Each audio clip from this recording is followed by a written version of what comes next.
来吧，新玩具藏玩阁的小蚩尤新成员小圆现在也出货了。盒子的外包装跟原先的一些是差不多大的，表面也是这种磨砂的感觉，非常的漂亮。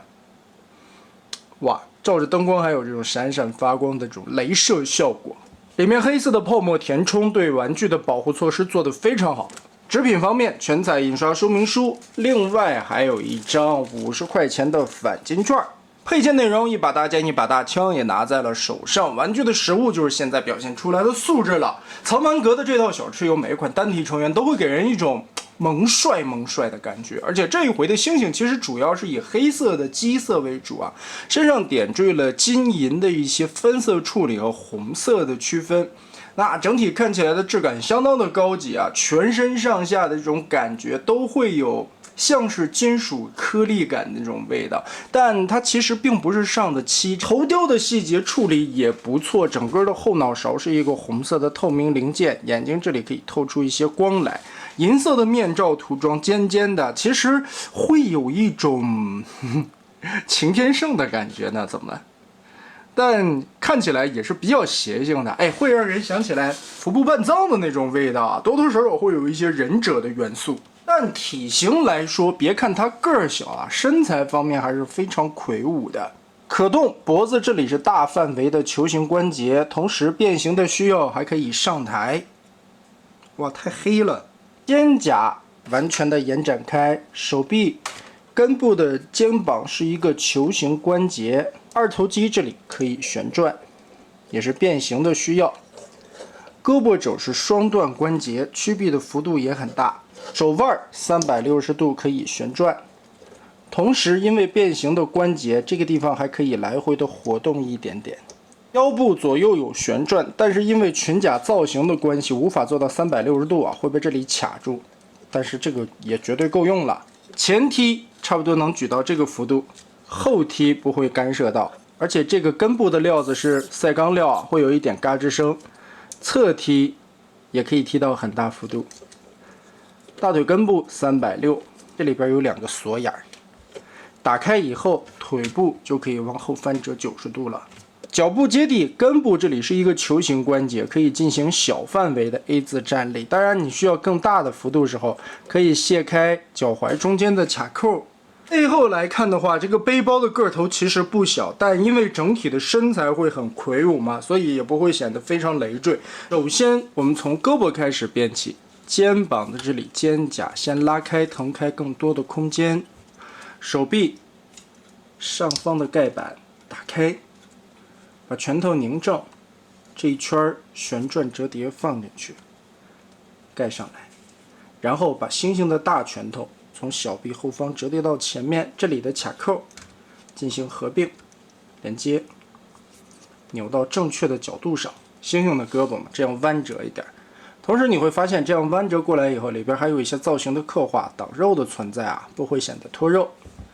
肩胛就可以耷拉下来了。好，俩胳膊变完，其实这样我觉得也挺帅的啊，2个大拳头一样的造型，体型非常的夸张。接着我们拆开背包后边2个锁着的插点，根部这里有一个滑槽，往后拉，拉到最后方，金色的盖子我们可以先打开一点点，然后脑袋转下来，放在这里，拧个180度。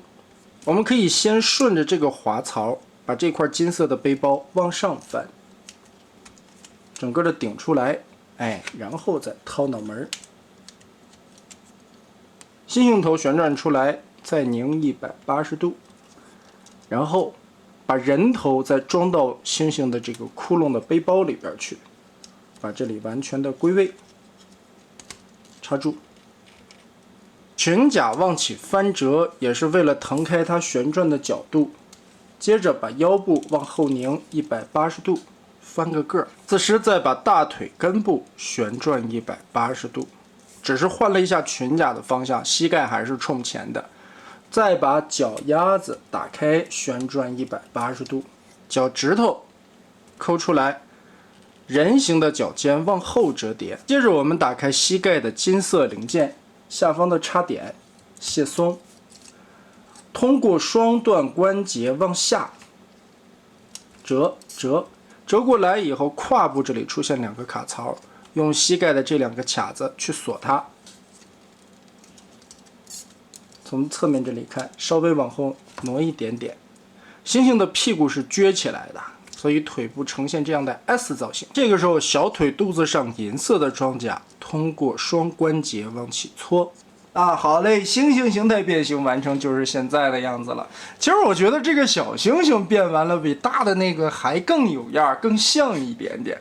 背后隆起来的脊背和弯折下去的腰身，以及撅起来的屁股，这个形象和自然界中的大猩猩那个身形是非常符合的。大炮通过这个卡扣可以插在头顶这里的金色插孔中。算是一个火力的增强，但是总觉得背这个武器样子怪怪的，不好看。伪装形态的细节方面，这个猩猩头还是非常霸气的，有点金刚的那个味道。脖子这里是球形关节，活动范围也尚可吧，可以稍微的往上抬一点点头啊。当然，如果你再往上折呢，通过根部的那个关节倒是也可以，只不过咽喉部位这个地方会暴露一些空洞，嘴巴竟然还做了可动。闭上嘴以后，这个牙齿有呲着牙的感觉，打开以后，甚至里边还会有舌头的刻画，非常的细致。同样肩胛撩开，手部继承了人形胳膊的一些关节，手掌因为猩猩形态下做大了，所以有了更好的可动。这里拳头可以旋转，大拇指有2段关节，根部球形，外边的还可以通过一个轴折动。这一边是4指连在一起的可动范围，所以也是可以摆出来那种猩猩手用指节撑着地的一个姿势。腰部左右的旋转可动同样保留，但腿部的可动因为这块金色的零件锁死，所以这一块是固定住的，包括左右活动也是被锁住的。如果想要摆造型的话，把这个卡扣打开，你的腿部就可以来回活动了。脚丫子同时左右还有接地。包括它的手臂活动范围这么大，所以来回捶胸的这个姿势也是完全没有问题的。这一款小比例玩具变合体的部分还是稍显复杂一点点的，我们一点一点的来。而且最关键的是和大比例的那款蚩尤的猩猩是完全不一样。首先我们从下半盘开始处理吧，胳膊先挪开，猩猩的脚趾头折回去，人形的脚尖拉出来。然后注意看根部，这个滑道是一个葫芦状，根部有锁点，我们把这个锁扣卸开，然后推到底，再卡住它，固定好。接着腿部的变形，打开金银装甲锁定的位置，双关节先把它拉松，然后腿整体的拉直，拉直以后注意这个地方的锁扣和膝盖对准，把它放进去。下面打开脚踝中间连接的卡扣，外边的一圈金属色的零件，推着根部向上整体的翻折90度，90度翻上来以后，注意这个地方有2个卡位，横着的这里，竖着的这里，让脚踝整体的锁在腿外侧，加粗了大腿的部分，抠出中间的合体连接部件。这个轴特别的紧，翻到底，好的。然后再利用银色这一块2个插点的扣子，这回锁的位置是中间转轴的这个空槽，来回调整腿部上下的一个伸缩，把它固定好。这条腿变成了合体的形态，但明显感觉胯没有那么宽也是利用到了在大比例奔狼上的一个设计，拧一下180度，这个胯就转出来了，整体的胯部往外拖了一截，有味儿了。接着再从根部旋转一圈，让这个脚丫子转到外侧，那一边的合体形态的腿部就变好了。另外一边同样变形之后，2个大腿就做好了，翻到背后来，背包这里金色零件往起翻，2片翅膀中间有连接的卡扣打开，然后打开这个根部的同时，滑道往外抻。注意在往下翻折这2片翅膀的过程中，掰开尖锐的地方，顺着关节折叠放下来。这里变形完成，延展出来的就是前裙甲了。好，不用管它。腾开了这些空间以后，腰部旋转180度，腋下这里有2个锁点，左右打开，然后整体的胸甲这里和肩部的锁点脱松，整个的拉出来。注意拉出的时候，根部是一个双关节的 Z 字折叠。从这个角度看，拉出来，拧个180度。根部这里也是赛钢的料子，会有嘎吱声。接着头部往内收，抬头，再往下折，缩到最小的幅度。2个肩膀的关节直接往开拉，耷拉下来。哇，整体就把这猩猩炸散了。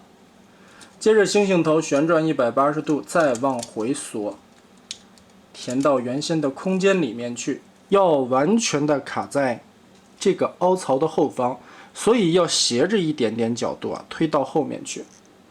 接着再往回落。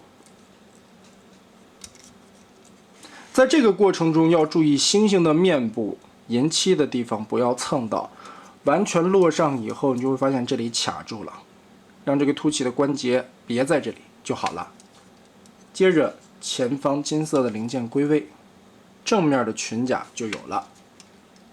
手臂这一块的变形啊，尤其看说明书会特别不好理解。告诉大家一个简便的方法，刚才我们变猩猩形态，为了它摆一个造型，手臂折成了这个样子啊，主要是要抓二头肌的根部。首先撩开这一块，看人形的裙甲在哪个方向啊，在这边是吧？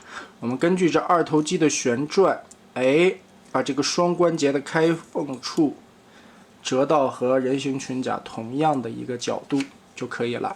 然后掰开手腕，通过这里边连接的卡扣，双关节套过来 ，Z 字折叠，就把它等于夹了一下。夹起来之后呢，通过这个球形关节的旋转和根部的这个轴的活动，往回收90度，再旋转，放下来。现在就贴成了这个样子，但还没有完。在这个地方的根部有一个滑槽，把这滑槽顶到头，放好。好，变成这个样子就是小翅游的2个屁股蛋儿了。其实这个主要是在关节的旋转上边啊，可能第一次玩的时候会有一些晕，变变就好了。最后把这一块人形本应该是胸甲的位置放下来就行。我查了一下，也没查到什么卡扣的位置。虽然说这里有2个插点吧，也只是落到了这个缝里边，起不到一个固定的效果，顶多是定位吧，放这儿就好。然后侧裙甲，注意根部这里是一个双关节，我们折下来往起提一点点，这样会显得胯部比较丰满。好嘞，也是稍显复杂的一个变形过程，小翅游的这个胯部大裤衩子就变形完成了。整体来看还是非常漂亮的，金银钩边的这些点缀让这一款的细节非常的丰富啊，甚至还有一种虎皮裙的那个味道呢，咋？质感方面相当棒，料子用的也非常好，在关键的位置还更换了这种赛钢的料子来支撑它的强度。变形的逻辑和之前玩到的大比例那一款猿猴是完全不一样的，可以说这个就是重新设计的理念了。前后左右的这些裙甲造型非常的耐看，而且在点缀的处理上边，一些涂装的印刷非常细小的部分印的都是一丝不苟，不会出现一些异芯。可能这款小猿唯一让我觉得在合体形态下稍显不满的就是人形胸甲这一片贴合到屁股后边的时候，并没有什么卡扣把它固定咬死啊，就放在这里搭一下，这种感觉其实晃里晃荡的并不是很爽。除此之外的其他方面，可以说这款小猿做到3形态都非常非常棒了。毕竟是一款小比例的玩具，而且藏王哥的做工、涂装这些素质都是非常在线的，美型这一块更是拿捏的非常到位。所以最终啊，合体金刚还是要看它组合起来以后的一个完成效果。曾经的这些5合体金刚逐渐的开始为了还原、为了美型，或者说为了身高比例，都在有意无意的在做大裤衩子。第三方尤为严重，不管是大比例还是小比例，藏丸阁在曾经的大蚩尤身上开创了一个非常牛逼的先河，就是我把配件都做成三变金刚。三形态下也都算各有特色，而现在的这款小蚩尤，猩猩又是一个完全重新设计的作品。虽然说双手双脚现在已经无法组成其他的动物，毕竟是一个小比例的玩具嘛，但双脚能变成支架，这一点想法也是把小比例的配件增加了一些全新的互动方式吧。所以说藏丸阁的这款小圆，在我的印象中，它就是一个最佳第六人式的存在。它把本来不合理的合体金刚的一个概念美型全部拆分了出来，做出了第六人。它把本不应该存在的第六人，又能做到如此精彩的一个三形态演绎，很棒。虽然说这个最佳第六人的称号在 MOBA 竞技类游戏里边属于贬义的存在，但在藏丸阁的这套小蚩尤中，为这套小圆颁发一个最佳第六人的奖项，我觉得也算是众望所归了吧。期待着小蚩尤最终完成合体的那一刻。那么得嘞，这一期咱们就先玩到这儿吧。